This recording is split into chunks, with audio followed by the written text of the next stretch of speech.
অভিনব প্রচারে নজর কাটতে চেয়েছিলেন প্রার্থী, তবে ফল হলো উল্টো। গরুর গাড়ির মিছিল নিয়ে মাঠে নামতেই হঠাৎই বেসামাল হয়ে পড়ে গরুর দল, আর তাতেই শুরু হয় ধুন্ধুমার কাণ্ড। শুক্রবার আউশগ্রাম 2 নম্বর ব্লকে প্রার্থী শ্যামাপ্রসন্ন লোহার সমর্থনে গরুর গাড়ির মিছিলের আয়োজন করেন ব্লক সভাপতি শেখ আব্দুল লালন। কিন্তু মিছিলের শুরুতেই গান বাজনা, ভিড় আর হইচয়ে ভয় পেয়ে যায় গরুগুলো।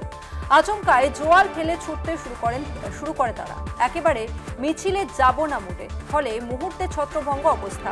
পরিস্থিতি সামাল দিতে হিমশিম খান আয়োজকরা। প্রার্থী শ্যামাপ্রসন্ন লোহার ও সাংসদ শর্মিলা সরকারও কিছুক্ষণ বেশ চাপে পড়ে যান। তবে সৌভাগ্যবশত বড় কোনো দুর্ঘটনা ঘটেনি। পরে গরুর মত বদলানো সম্ভব না দেখে গাড়ি ছেড়ে পায়ে হেঁটেই প্রচার সারেন সকলে। আমাদের দেশে যে কাঠামোটা আজকে দেখুন, সিবিআই, ইডি বিভিন্ন রকমের এসআইআর করেও এখন যেটা সমস্যা যে আমাদের এখানে বাইকটাও 3 দিন আগে হতে বন্ধ। তাই আমাদের গ্রাম্য এরিয়ায় যে মানুষ আগে উজ্জ্বলা গ্যাস দেবো বলে যেভাবে মোদী সরকার প্রতিশ্রুতি দিয়েছিলেন, সমস্ত মানুষের উজ্জ্বলা গ্যাসে চলে গিয়েছিলেন। এখন কি করতে হচ্ছে, গ্যাসের দামটা 400টা 1000 টাকা চলে গেছেন। তাই এই গরু গাড়ি র্যালির সঙ্গে উন্নয়নের সঙ্গে প্রার্থী এবং আমার এমপির সঙ্গেও আমাদের ধিৎকারেও একটা ছিল যে গ্যাসে কিন্তু আর মানুষ কিনতে পারে না, গ্রাম্য মানুষরা তিনারা কাঠে ফিরে এসেছেন।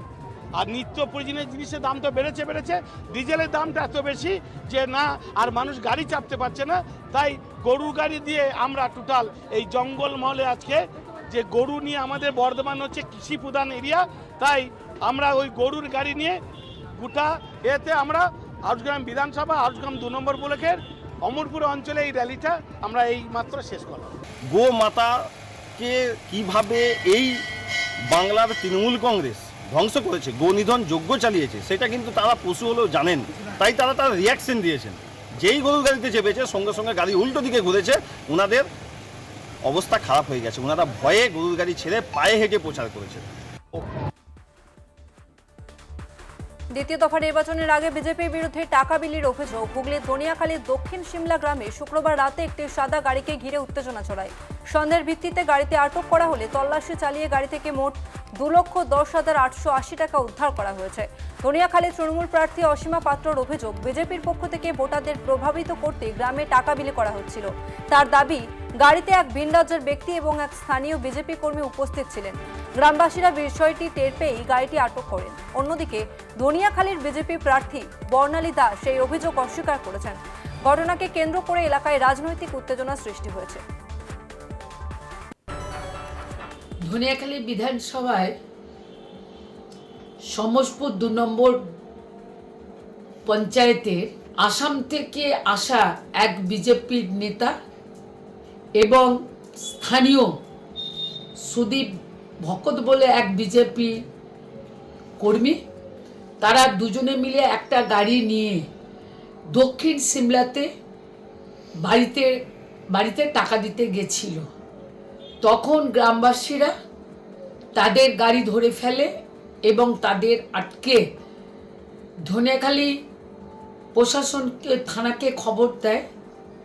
থানা ওখানে গিয়ে এফএসটি টিম থেকে প্রশাসনের সমস্ত টিম তাদের গাড়ি সার্চ করে।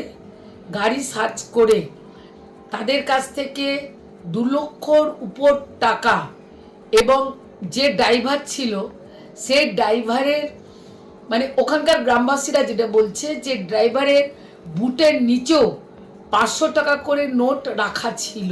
বিজেপি সরকারের বিজেপির বিরুদ্ধে যে সমস্ত অভিযোগ আনা হয়েছে সম্পূর্ণ মিথ্যে কথা বলা হচ্ছে। এরকম কোনো ঘটনা হয়নি।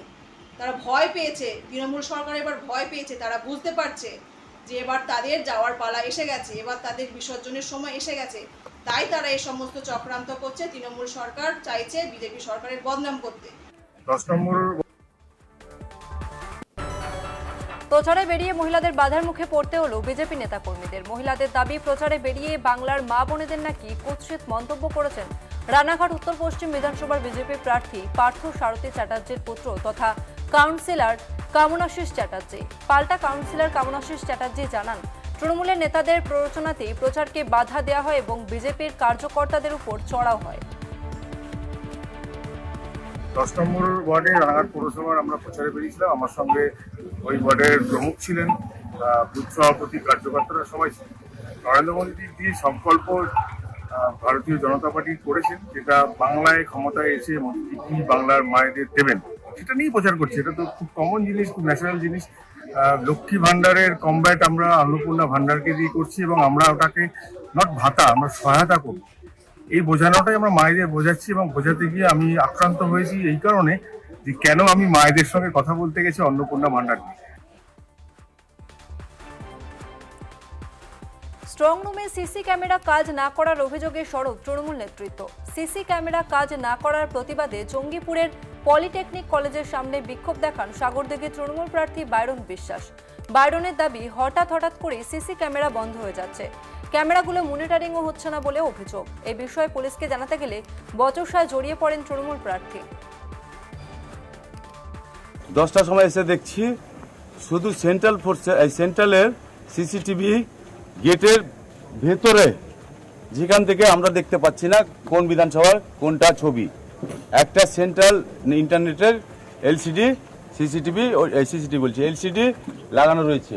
আমি চার্জ করলাম যে বাইরে এলসিডি নেই কেন, গেটের বাইরে, ভেতরে তো ঢুকতে দেবেন না, ঠিক আছে আপনাদের রুলস প্রোটোকল আমরা মানি। তারপরে এসডিও স্যারকে ফোন করলাম, এসডিও স্যার বলছে যে সুবে লাগ জায়গা। আমি এসডিও স্যারকে বললাম যখন, যে যদি আপনি প্রার্থী হতেন, আপনি ক্যান্ডিডেট হতেন, তা আপনি সকাল পর্যন্ত ওয়েট করতে পারতেন স্যার? তখন বললো এসডিও স্যার যে 8 ঘন্টার মধ্যে আমি ইনস্টল করিয়ে দিচ্ছি। 10টার সময় এসে দেখ। দ্বিতীয় দফার ভোটের আর মাত্র কয়েকদিন বাকি, তার আগে রাজারহাট নিউ টাউনে সিপিআইএম এ ভাঙন। রাজারহাট বিষ্ণুপুর 1 নম্বর গ্রাম পঞ্চায়েতে জগদীশপুর এলাকায় সিপিআইএম ছেড়ে তৃণমূল কংগ্রেসে যোগদান করলেন প্রায় 30 থেকে 35 জন। রাজারহাট নিউ টাউনে তৃণমূল কংগ্রেস প্রার্থী তাপস চট্টোপাধ্যায়ের নেতৃত্বে যোগদান, যদিও এই যোগদানকে গুরুত্ব দিতে নারাজ সিপিআইএম নেতৃত্ব। আমি মনে করি যদি কাজ করতে হয় মমতা বন্দ্যোপাধ্যায়ের উন্নয়ন, মমতা বন্দ্যোপাধ্যায়ের মধ্যে বামপন্থা কারোর মধ্যে থাকবে না। এই জন্য ওরা আমার সঙ্গে কথা বলেছিল, ওই কথা আমি একসঙ্গে দাঁড়িয়ে কাজ করবো।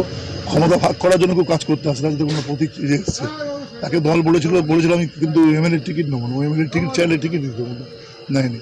দেখুন এখন এই সময় দাঁড়িয়ে আমাদের সম্প্রীতি রক্ষা করার জন্য, এই সময় দাঁড়িয়ে অস্তিত্ব রক্ষা করার জন্য, বিশেষ করে আমি তো খোলাখুলি বলি, মুসলিম মানুষ তার নিজের অস্তিত্ব রক্ষার জন্য এই নির্বাচনটাকে আমাদের সকলে ঐক্যবদ্ধ। আজকের লড়াইটা হচ্ছে সাম্প্রদায়িক বিজেপির বিরুদ্ধে তৃণমূল কংগ্রেসের।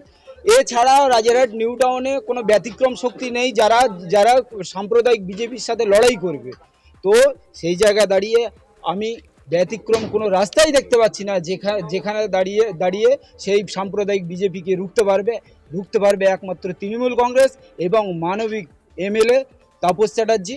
এর জন্যই আজকে আমি ব্যতিক্রম কোনো রাস্তাই দেখতে পাচ্ছি না যেখানে দাঁড়িয়ে সেই সাম্প্রদায়িক বিজেপিকে রুখতে পারবে একমাত্র তৃণমূল কংগ্রেস এবং মানবিক এমএলএ তাপস চ্যাটার্জি। এর জন্যই আজকে আমি